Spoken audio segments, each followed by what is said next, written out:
ഒരു യുദ്ധം ഉണ്ടാകുമെന്ന് വെച്ചാൽ ഇപ്പോൾ പാകിസ്ഥാനായിക്കോട്ടെ ഏത് രാജ്യമായിട്ടായിക്കോട്ടെ ഇവിടെ ഭയങ്കര സ്പിരിറ്റാണ്. മത ഇസ്ലാമിക രാജ്യമാണ്, തീവ്രവാദികളാണ്, അവരെ കയറി അടിക്കണം, അവരെ കയറി അടിക്കണം.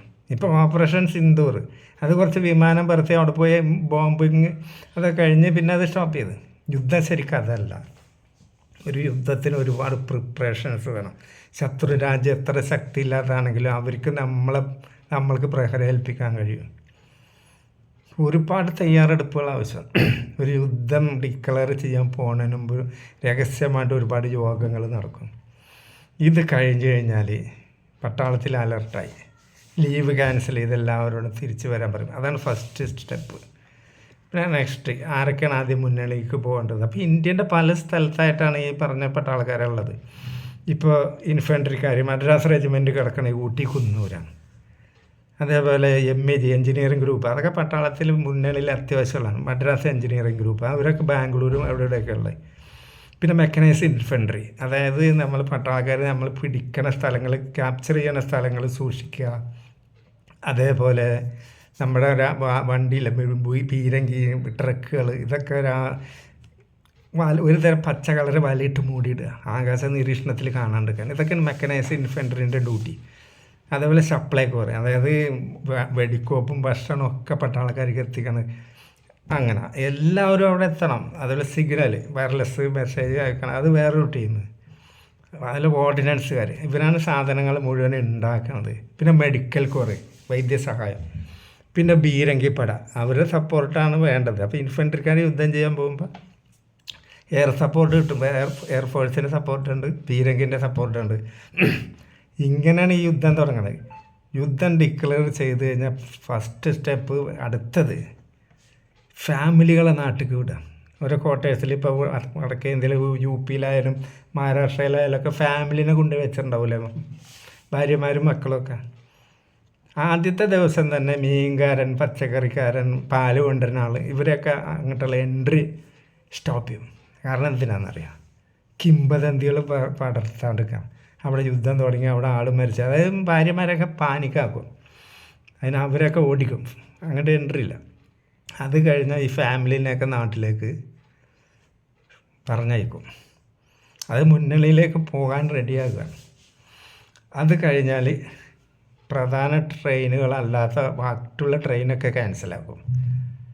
എന്നിട്ട് യുദ്ധാവശ്യത്തിന് പട്ടാളക്കാരെ കൊണ്ടുപോകാൻ, യുദ്ധസാമഗ്രികൾ കൊണ്ടുപോകാൻ ഗുഡ്സ് ട്രെയിനൊക്കെ പിന്നെ വടക്കേ ഇന്ത്യക്കാണ് ഓടുന്നത്.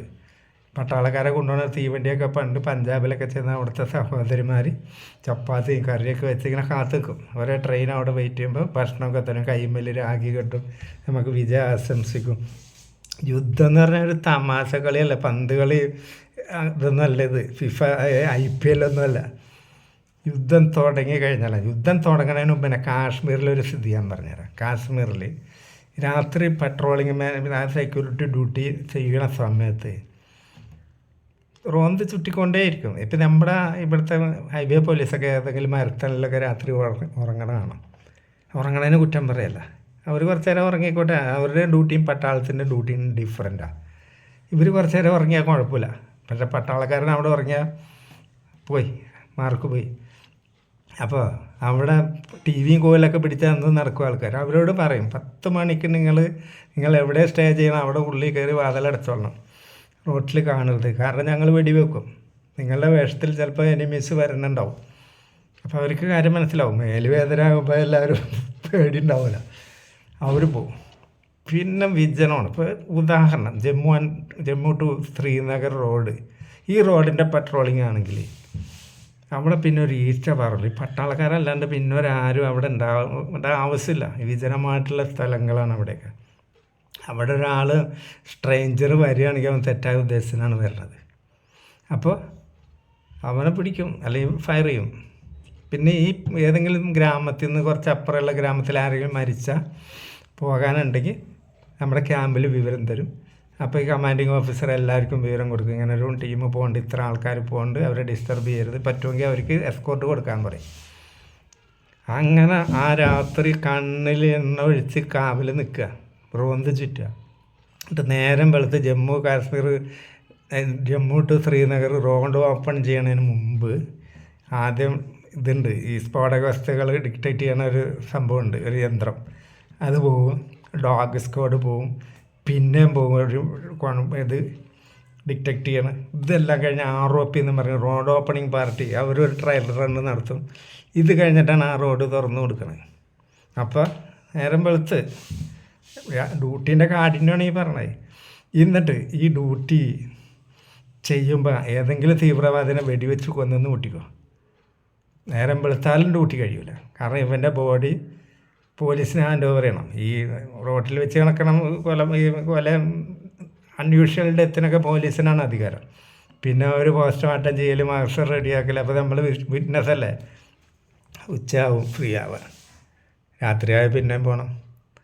അപ്പോൾ പകൽ രാത്രി മുഴുവൻ ഡ്യൂട്ടി കഴിഞ്ഞിട്ട് പിന്നെ വന്നിട്ട് അവിടെ കുളിക്കണ പരിപാടി തണുത്ത് വെച്ച് വിറക്കല്ല, 2 അടിച്ച് എന്തെങ്കിലും കഴിച്ച് കിടന്നുറങ്ങും, രാത്രി പിന്നെയും പോകാം. ഇതൊക്കെയാണ് ഒരു പട്ടാളക്കാരൻ്റെ ശരാശരി കാശ്മീർ ഫീൽഡിൽ. അതായത് ഉധംപൂർ സെമി ഫീൽഡാണ്, അത് കഴിഞ്ഞാൽ ഫീൽഡാണ്. ഈ ഫീൽഡിലൊക്കെ പണ്ട് യുദ്ധം വേണമെന്നില്ല, എപ്പോഴാണ് വെടികൊള്ളണമെന്ന് അറിയില്ല. എപ്പോഴും ഫയർ വരുമ്പോൾ ഇങ്ങോട്ടാണ് പുറത്തേക്കാണ് അകത്തേക്കാണെന്നാ ചോദിക്കുക. അവിടെ എല്ലാ ഇൻഡിവിജ്വലിനും തോക്കുണ്ട്. അല്ലെങ്കിൽ ഡ്യൂട്ടി സമയത്ത് മാത്രമല്ല, നമ്മൾ ഉറങ്ങുമ്പോഴും ബാത്റൂമിൽ പോകുമ്പോഴും കക്കൂസി പോകുമ്പോഴും ഒക്കെ തോക്കുണ്ടാവും. ഇതൊക്കെയാണ് ഒരു പട്ടാളക്കാരൻ്റെ ജീവിതം. അതിൻ്റെ ഇടയ്ക്ക് യുദ്ധം.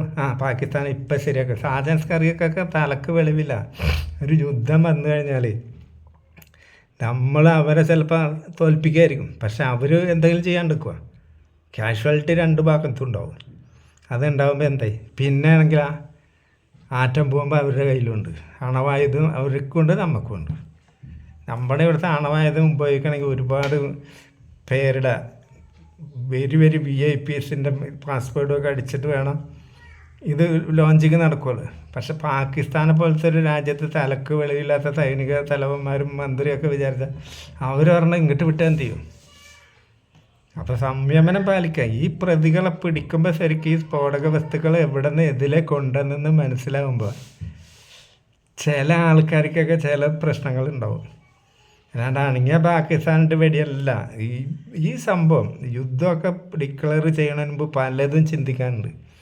യുദ്ധം വേണ്ടെന്നല്ല, ആവശ്യമുണ്ടെങ്കിൽ കൊടുക്കണം, ശത്രു രാജ്യത്തിനൊക്കെ അടിച്ച് അമർത്തിക്കളയണം. പക്ഷേ ഈ യുദ്ധം അനിവാര്യമാണെങ്കിൽ മാത്രമേ ചെയ്യാൻ പാടുള്ളൂ. അതുകൊണ്ട് അനങ്ങിയ ഇപ്പോൾ ഓപ്പറേഷൻ സിന്ദൂർ എന്ന് പറഞ്ഞാൽ വിമാനം സ്റ്റാർട്ടാക്കി പോയി, അത് ബോംബിങ്, അതല്ല യുദ്ധം. യുദ്ധം ശരിക്കും ആർമികൾ തമ്മിലാണ് യുദ്ധം. കാർഗിൽ യുദ്ധത്തിനൊക്കെ എത്ര പേര് മരിച്ച് അപ്പുറത്തും ഇപ്പുറത്തും. അപ്പോൾ അതൊക്കെ ശ്രദ്ധിക്കണം. അല്ലാണ്ട് ഞാൻ കോമൺ ആയിട്ടൊരു പട്ടാളത്തിൻ്റെ ഇത് പറഞ്ഞാൽ ഇനി ഒന്നും കൂടി പറഞ്ഞുതരാം. ആർട്ടിലറി എന്ന് പറയുന്ന സംഭവമുണ്ട്, പീരങ്കി, 4 ഗണ്ണാണ്. അതിപ്പോൾ ഒരു കുന്നിൻ്റെ അപ്പുറത്ത് പാകിസ്ഥാൻ പട്ടാളം ഉണ്ടെന്ന് കൂട്ടിക്കുക, ഇപ്പുറത്ത് നിന്നാൽ നമുക്ക് കാണാൻ പറ്റില്ല. പക്ഷെ നമ്മുടെ ചുണക്കുട്ടികൾ ആ കുന്നുമേലൊക്കെ വലിഞ്ഞ് കയറി അതായത് മരത്തിൻ്റെ മുകളിലൊക്കെ കയറിയിട്ട് അവരുടെ പൊസിഷൻ കണ്ടുപിടിക്കും.